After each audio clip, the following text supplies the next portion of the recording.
Hi, this is Tim with RCNoob.com. Today I want to share with you a project that I'm working on. It's an overhaul of my Axial SCX10 Classic.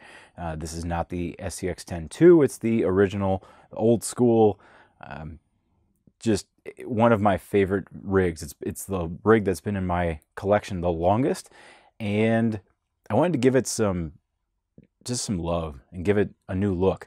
So about a year ago, I bought an Axial Jeep Cherokee body. I love the Wrangler body. I love all the accessories that I put on it, but I've got a soft spot for the Jeep Cherokee. So I picked up a Jeep Cherokee body, and finally, within the last few months, I've had decent weather. Got out, sprayed it, as you can see, white. Went through the process of mounting it to the SCX10 chassis, and really thought that was going to be that. But then I started looking at the wheels and some of the other components, and this has quickly turned into a top to bottom, inside out overhaul, which is going to be a fun little process that we're going to go on. So as you can see, I've got the body done up. It's white, got all the accessories put on it. I did buy the roof rack as well, so it looks great. I had been running some Boom Racing high mass wheels, which looked great on the Wrangler. They looked a little out of place with this Jeep, however. So I've gone to a set of Injora wheels. I actually found those on wish.com. I don't know if you shop that site or not, or use that app. It's worth taking a look. They have some interesting stuff over there. Now, you are going to be buying from overseas, from China, so it's going to take a little while to get here, and you don't really know what the quality is going to be like, but the reviews on these wheels seem decent, and the quality so far seems decent. Now I haven't really run this vehicle hard yet because I'm still in the process of overhauling some other pieces, but at this point I really like the look. I've stuck with the stock tires. These are exactly the same tires that came with this rig, right out of the box. I like the tires, they work well. And so we're going to stick with those, but we have some new wheels. I was going to call it a day and leave it with this, but I actually have a few more things to work on. We're going to spin this rig around, take a look at the front. I did not buy bumpers for this machine.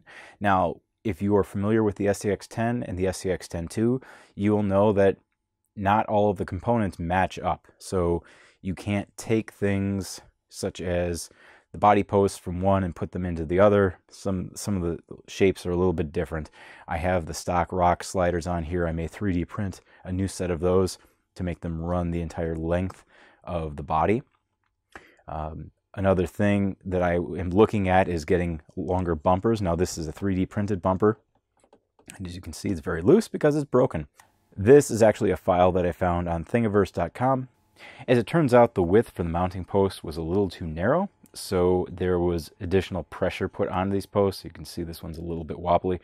Had this out in the backyard with my kids. We were driving around, got into a fender bender, and broke one of the posts. But again, no harm, no foul. I will just print another one. Now, this is also going to allow me the opportunity to design my own front bumper, which I'm in the process of doing. Now, what this is going to allow me to do is create my own front bumper, which I'm in the process of doing. I'll get that printed and we'll get that attached down the road.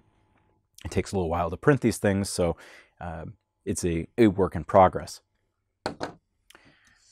Spinning around, looking at the back, I still have, way in here, I still have the stock Wrangler bumper on there. That's going to come off. Right now I still have some lights mounted in there. I'm not sure if I'm going to keep the light mounts in the front bumper and the rear bumper, so right now I've just kind of got things in there for now.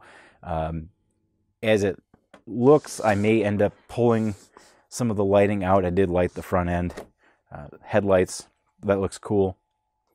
But otherwise, the cosmetic changes are about done, with the exception of those bumpers.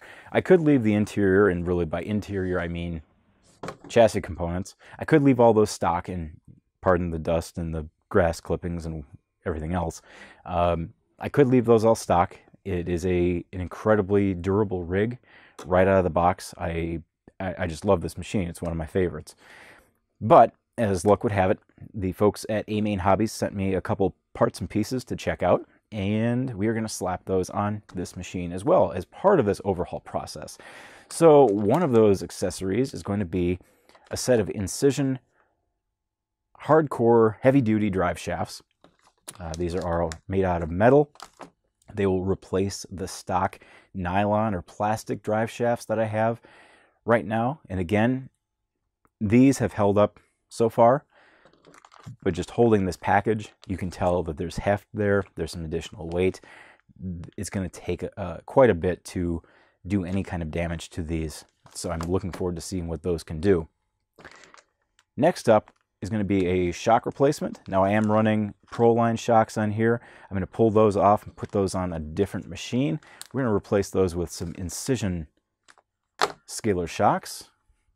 Got a set of 4 of those. Last but not least, we're going to install a ProTek Black Label brushless waterproof steering servo.